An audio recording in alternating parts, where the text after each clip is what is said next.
Right, here I am with my first brew day with the grandfather system. So let's see how it goes. Here's the grandfather machine with the controller, and that's the chiller. And so I've got clean water from the refrigerator, filtered water. I've measured my initial water and put it in the grandfather. So now from the grandfather app, I will initiate the heating up of the water. And while that's happening, I'm going to go and get my sparge water ready. All right, so I've hit start on the grandfather app, and this controller's automatically started off hitting it up to 152 degrees as the target there in the bottom left. Current temperature is the big number there in the middle, 73. You can see it's got a Bluetooth connector up to the top left, and the heating element over on the right, the bar is showing that's full on heat. That bar will go down as it gets closer, just applying less and less heat to get it to the correct temperature. The red light on the right, it says heat. That means the heating element is on. The pump, which is going to pump the water through the system, is not on yet. I'll be using that later on.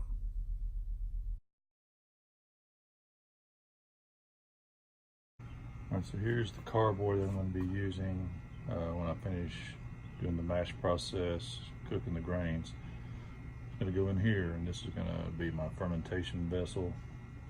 So I need to clean it out good with Star San, which is the sanitizer. Going to sanitize the inside of this. I'm going to get that done while I'm waiting on this water to heat up. All right, so it reached temperature. Now it's telling me to add the grains, and this is what I'm going to be using. Okay, so it's got two different types of grain in there, so I'm mixing that in. And then I have some hops over here. We'll go over that in a second when I get going to that. All right, so this is after I've added the grains and stirred them in good. Make sure there's no clumps. All right, so next we'll get the pump started. All right, so I'm put the top screen in on top of this, and this is the pump arm. It goes to this pump down here, and it's going to pump the water up from the bottom up through here and then back down on the top. The system going, with the pump going, and the mash, what they call the mash, going now. See down in there, you can see the water is flowing around. It's a little bit foggy while it's starting, but it's circulating the water from the bottom up through the top, and then drains down through the grains and then recirculates.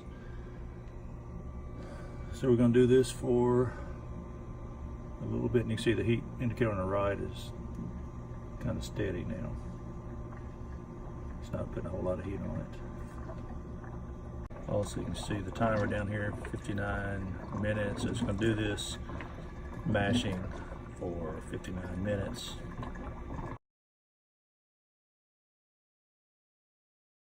So now I'm slowly adding this hot water to the top of this grain bed here, one little bit at a time, and let it all slowly drain through into the pot at the bottom before we start boiling.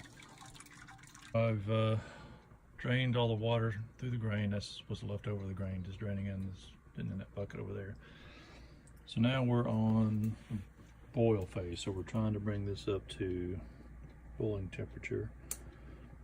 We're going to boil for an hour, and during that hour of boil at different times, I've got some different types of hops. The first one being Chinook here, but that's I think 15 minutes into the boil.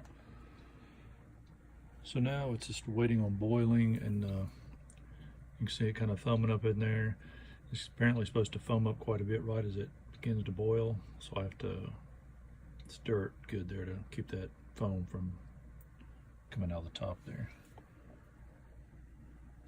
All right, so the boil has started. You can see a slow bubbling there, but for some reason it shows the target temperature 212, and actual temperature 210, so it's not, temperature gauge is not reading all the way up there, so it's not automating the timers and stuff like that, so I just have to watch that manually. So I started adding these hops, the first batch at 45 minutes left, which means 15 minutes into the boil, so I started my own timer. So that's it for now. All right, so I just added the first batch of hops. These are Chinooks, and they really smell good, smell like beer. And I figured out the temperature deal. Water boils at our elevation apparently at 210 degrees. So it was already boiling, which I saw it boiling, but it just never got to 212. So I overdid that part of it. And so probably boiled it a little bit longer than I should have at the beginning. So we'll see how it works out. So in just a minute, I'm gonna add the next batch of hops. So just noticed here on my recipe for the hops, it says 0.75 Chinook and 0.75 of Pearl. And this package says it has 1 ounce. I thought they were pre-measured to the exact amount I needed, so I don't know, I didn't weigh them out correctly, so that might affect the total outcome. So I just added the second batch of hops. See the green floating on top there. And so it says 1 ounce on this Pearl and on the Chinook, but I decided to go ahead and just put the whole package in there instead of the 0.75 it says here. So it may just be a little hoppier bitterness than I wanted, or this recipe called for. It'll be interesting to see how it turns out.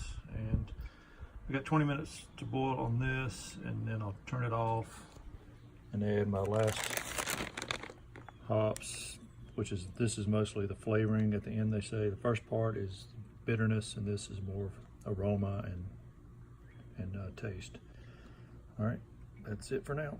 All right, so I finished the boiling process, and so now I'm adding these 2 bags of Cascade hops. So you see the green hops on top. Boy, it really smells beer-like, hoppy, smells good.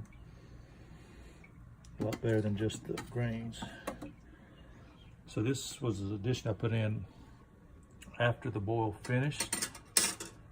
Okay, so now the next step is to cool the wort. I'm gonna use this black chiller thing. It's gonna run cold water around the outside as the wort pumps through that clear pipe.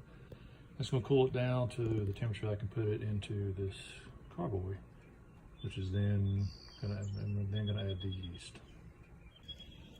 I'm also doing what's called a whirlpool.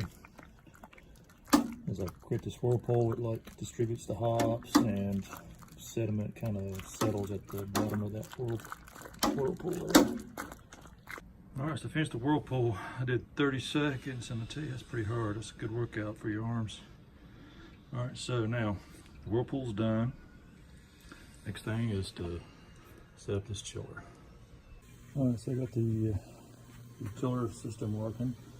So it's pumping the wort out the bottom here through this coil with the cold water from the hose. The garden hose is hooked up to it. And then it's going out this red hose in this bucket. And so then it's running off slowly into this fermenter. Seems like the flow's a little slow on that. And it looks a little cloudy or whatever to me. I still see sediment in there. So a lot of that's going to settle in the bottom of this carboy during fermentation, I hope. And then when I transfer it over to the kegs over there, then I can maybe not suck all that stuff off the bottom. So we'll see. All right, so I racked what they call racking this off of out of my grandfather machine with the pump that I had on there, and just as it cooled, I pumped it into this carboy for fermenting. I just dumped a little packet of yeast in the top here, shook it up a little bit, and so this is like to seal, airtight seal. And this is like a little airlock, and once it starts creating CO2, there'll be little bubbles showing up in here to let me know that it's working. All right, and here's sort of my mess of a cleanup operation. I'm running sanitizer, or actually cleaner, through this. I had to rinse it out good and wash it. I had grains everywhere. Hope that doesn't mean it's real sticky, like sugary. So I hope it doesn't get on in my beer too bad and cause too much sediment to be in there. But we'll see. So I had to clean these, wash these out, rinse this out, run the pump. So cleanup is the job. I'm tired.